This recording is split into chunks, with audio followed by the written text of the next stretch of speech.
Hello everyone. Today we are going to talk about imperatives. Imperatives are verbs that we use to explain a problem, give instruction, or to give a recommendation. What is the structure? It's very simple. We just only need the verb in the base form and a complement. We don't use subject. Let's check some examples. So we have the first situation. I'm having login issues. What is the problem? This. And what is the imperative instruction? Check the internet connection.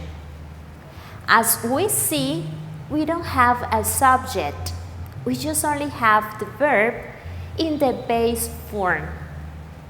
Second example, the screen is frozen. Restart the computer. We are giving an instruction.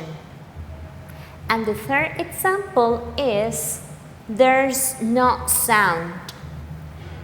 Call tech support. Here we give a recommendation. Recuerda, solamente utiliza los imperativos para dar comandos, instrucciones o consejos. No utilice sujeto y el verbo siempre está en su forma básica.